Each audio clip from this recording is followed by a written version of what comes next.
কৃষক কৃষি তার উন্নয়ন সব নিয়ে আমাদের এই আয়োজন বাংলার কৃষি বাংলার কৃষি বাংলার কৃষি ফলবে ফসল ভরবে গোলা আরো বেশি বেশি বাংলার কৃষি বাংলার কৃষি বাংলার কৃষি বাংলার কৃষি বাংলার কৃষি।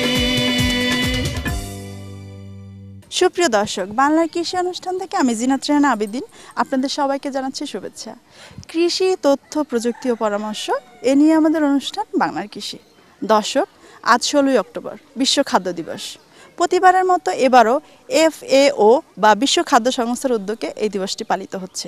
এবারের প্রতিপাদ্য হচ্ছে দ্য ফ্যামিলি ফার্মিং বা পারিবারিক কৃষি।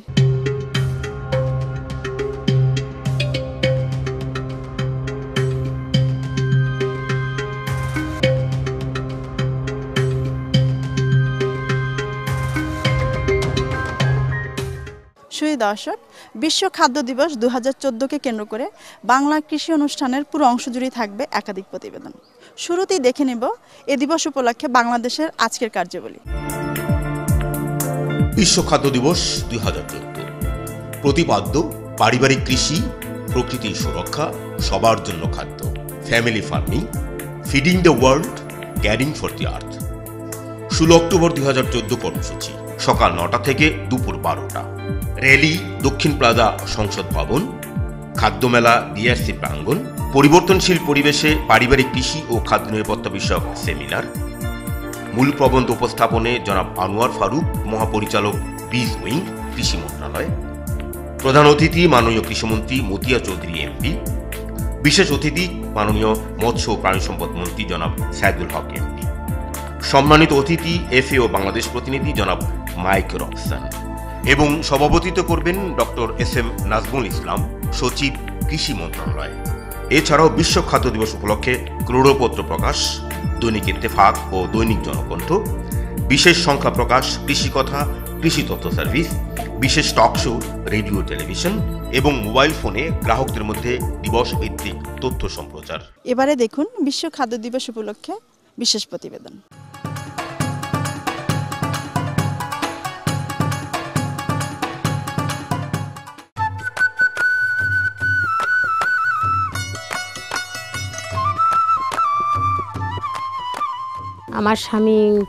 My husband is a farmer.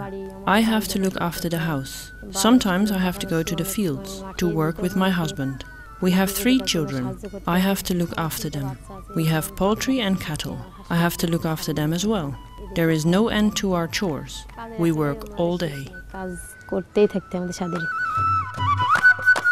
Runa Pervin has a big family.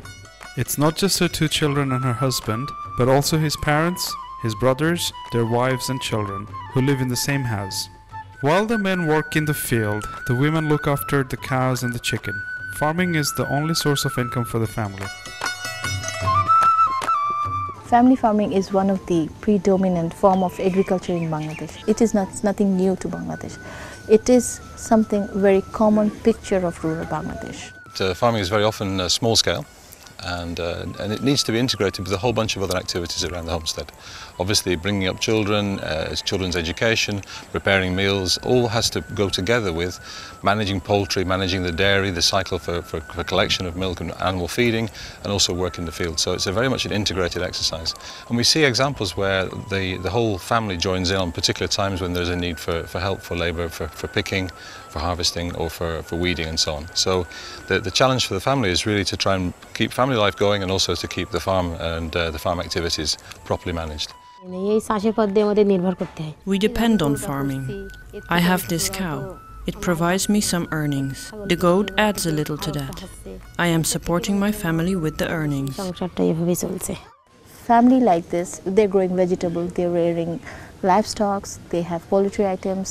They are not only doing this for their consumption, but also doing it for income generation. Like the additional things they have, they sell it to the market, nearby market, or sell it to the middleman or to the neighborhood.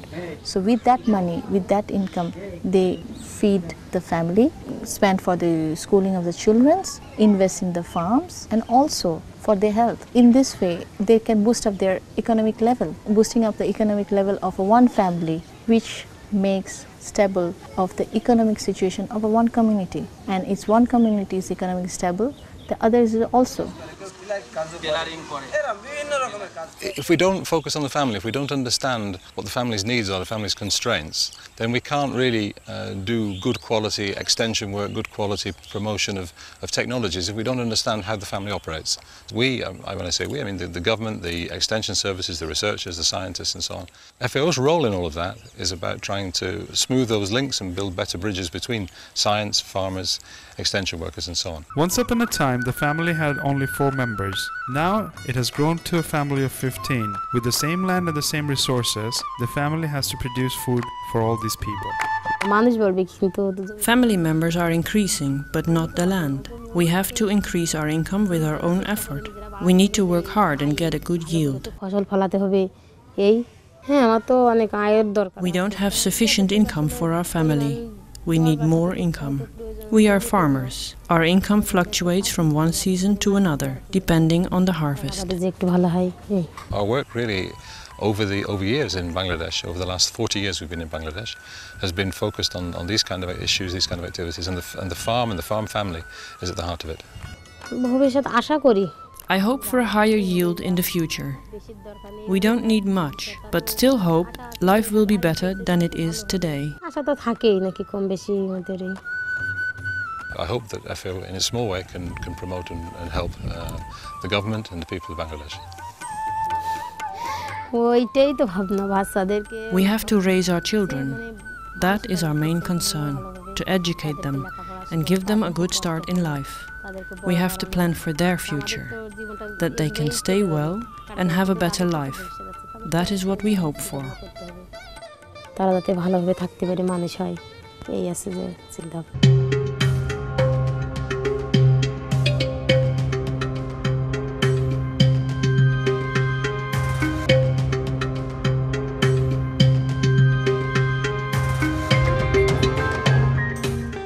বছর ঘুরে আবার এলো বিশ্ব খাদ্য দিবস। 16 October সারা বিশ্ব জানে এই দিন ক্ষুধা পুষ্টি সংশ্লিষ্ট দিন। জাতিসংঘের খাদ্য ও কৃষি সংস্থা প্রতি বছর ক্ষুধা দারিদ্র্যমুক্ত পুষ্টি সমৃদ্ধ পৃথিবী করার লক্ষ্যে পৃথিবী জুড়ে সবাইকে সচেতন আর দায়িত্বশীল করার উদ্দেশ্যে আড়ম্বরপূর্ণভাবে আয়োজন করে বিশ্ব খাদ্য দিবস। O Ano Internacional da Agricultura Familiar, que será celebrado em 2014, oferece uma oportunidade de ouro para mostrar ao mundo como esse setor contribui e pode contribuir ainda mais para a segurança alimentar, para a adoção de dietas nutritivas e saudáveis e para a sustentabilidade da produção de alimentos. FAOর মতে বিশ্ব খাদ্য দিবসের মূল উদ্দেশ্য হল খাদ্য উৎপাদনে জাতীয়, দ্বিপাক্ষিক, বহুমাত্রিক, আন্তর্জাতিক, সরকারি ও বেসরকারি উদ্যোগকে উৎসাহ ও অনুপ্রেরণা প্রদান। উন্নয়নশীল দেশসমূহের মধ্যে অর্থনৈতিক এবং কারিগরি সহযোগিতা ভিত্তিক উৎসাহ প্রদান।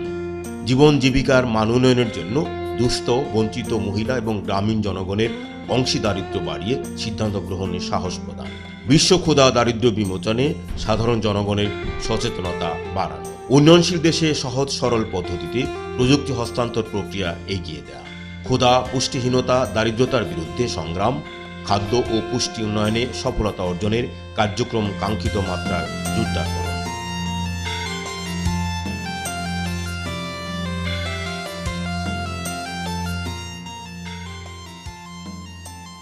গত এক দশকে বিশ্ব খাদ্য দিবসের প্রতিপাদ্য। 2004 সালে খাদ্য নিরাপত্তায় জীববৈচিত্র্য, 2005 সালে কৃষি ও আন্তঃসাংস্কৃতিক সংলাপ, 2006 সালে খাদ্য নিরাপত্তার জন্য কৃষিতে বিনিয়োগ, 2007 সালে খাদ্যের অধিকার, 2008 সালে বিশ্ব খাদ্য নিরাপত্তার চ্যালেঞ্জ মোকাবেলায় জলবায়ু পরিবর্তন ও জৈব শক্তি, 2009 সালে সংকটকালীন খাদ্য নিরাপত্তা অর্জন, 2010 সালে ক্ষুধার বিরুদ্ধে ঐক্য প্রয়াস, 2011 সালে খাদ্য মূল্য বৃদ্ধি সংকট নিরসন, 2012 সালে কৃষি সমবায়, 2013 সালে খাদ্য নিরাপত্তা ও পুষ্টির জন্য চাই টেকসই খাদ্য ব্যবস্থা ও 2014 সালে পারিবারিক কৃষি।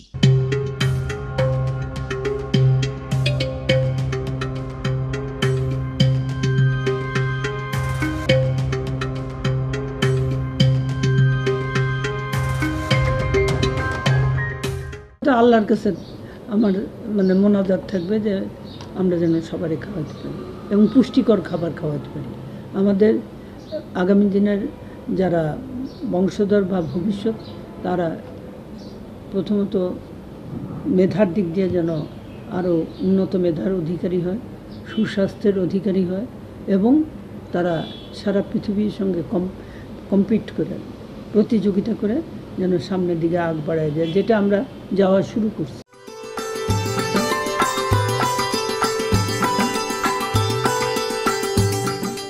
পারিবারিক কৃষিকে এবার বিশ্ব খাদ্য দিবসের বিশেষ গুরুত্বের সঙ্গে বিবেচনা করা হচ্ছে, কারণ পারিবারিক কৃষি খামার হতে একটি পরিবার নিজের সম্পদ সুযোগগুলোকে কাজে লাগিয়ে পরিবারের প্রয়োজন আর চাহিদা মাফিক খাদ্যের যোগান নিশ্চিত করে।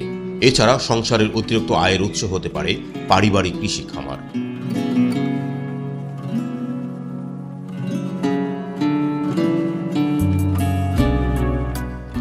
বাংলাদেশের জনগণের খাদ্য নিরাপত্তা ও পুষ্টির চাহিদা পূরণ, দারিদ্র্য বিমোচন, আয় বৃদ্ধি, জীবনযাত্রার মান উন্নয়নে বসতবাড়িতে সবজি চাষের গুরুত্ব অপরিসীম।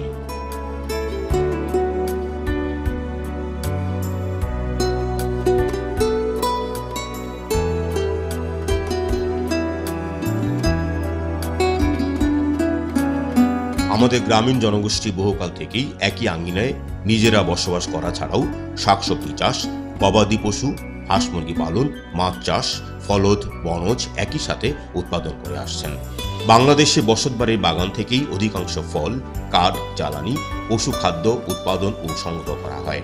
বাংলাদেশের গ্রামাঞ্চলে গৃহস্থালী জ্বালানি প্রায় 80% যোগান বসতবাড়ি এবং পার্শ্ববর্তী জমি থেকে।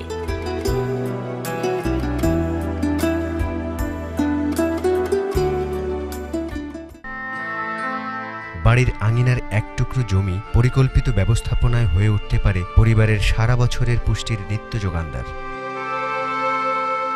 সবজি উৎপাদনের জন্য জমির পরিমাণ 3 থেকে 5 শতক হলে ভালো হয়। 12 মাসি মরিচ, শিংনাথ বেগুন, মাচায় লাউ, কুমড়া, চাল কুমড়া বসতবাড়ির আঙিনাকে সাজাবে অপরূপ সাজে।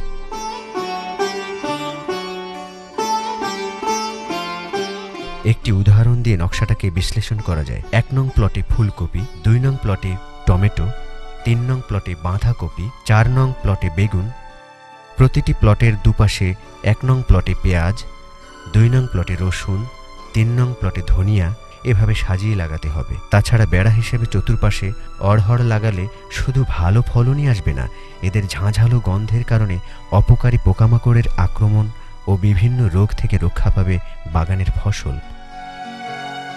এভাবে শুধু কৌশল আর পরিকল্পনার কারণে রক্ষা পাবে পারিবারিক বাগানের ফসল, খরচ যাবে কমে, লাভ হবে বেশি। বসতবাড়িতে সমন্বিত খামার ব্যবস্থাপনা কর্মসূচির মাধ্যমে মাছের যোগান নিশ্চিত করা যায়। প্রায় 200 ঘনমিটারের একটি ছোট পুকুর খনন করে তাতে দ্রুত বর্ধনশীল মাছের পোনা ছেড়ে পরিকল্পিতভাবে আধুনিক উপায়ে মাছ চাষ করে লাভবান হওয়া যায়। তাছাড়া ছোট পুকুর থেকে ঘরের প্রয়োজনীয় পানির ব্যবহার সহ পার্শ্ববর্তী সবজি বাগানেও পানি দেয়া যায়।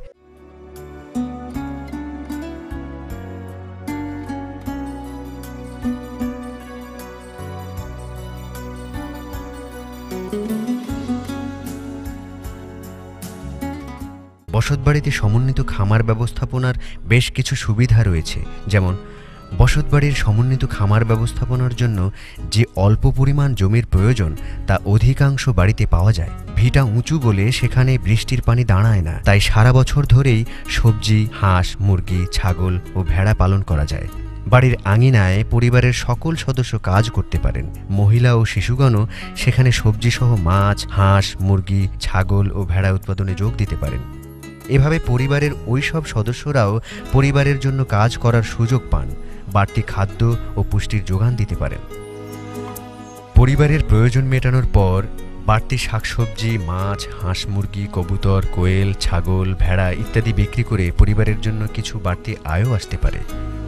একই সাথে শাকসবজি, ফলমূল, ওষুধি, মশলা সব ফসলের সাথে ছাগল, মহিষ, হাঁস, মুরগি, কবুতর এসব পালন করে সমন্বিত পুষ্টি যোগানের চলমান বাহন হিসেবে প্রতিষ্ঠা করা যায়। এটিকে একই ছাদের নিচে বহুমুখী সেবাও বলা যায়, কেননা যে কৃষক ধান ফলায় সে বাড়ির আঙিনায় শাকসবজির আবাদ করে, সে আবার তার পুকুরে মাছের চাষও করে, সে আবার 2টো ছাগল, 1টি গরু, 10টি কবুতর পালন করে। আর এমনিভাবে বাংলাদেশের প্রতিটি বসতবাড়ি পারিবারিক কৃষিতে সমৃদ্ধ হোক, এই প্রত্যাশা শেষ করছি আজকের বাংলার কৃষি। বাংলার কৃষি অনুষ্ঠান আগামীকাল ঠিক একই সময় প্রচারিত হবে, দেখবেন আশা করি। আর হ্যাঁ, সেই সঙ্গে জানতে চাই আপনাদের মতামত। আপনাদের যে কোনো মতামত আমাদের লিখেও জানাতে পারেন। আমাদের লিখবার ঠিকানা প্রযোজক বাংলার কৃষি, কক্ষ নম্বর 215, বাংলাদেশ টেলিভিশন ভবন, রামপুরা, ঢাকা। আমাদের ইমেল অ্যাড্রেস banglarkrishi@ais.gov.bd এবং ফেসবুক আইডি বাংলার কৃষি। এছাড়াও অনুষ্ঠানটি ইউটিউবে নিয়মিত দেখতে পাবেন। দর্শক, আজ এ পর্যন্ত, সকলকে ধন্যবাদ। কৃষক, কৃষি তার উন্নয়ন, সব নিয়ে আমার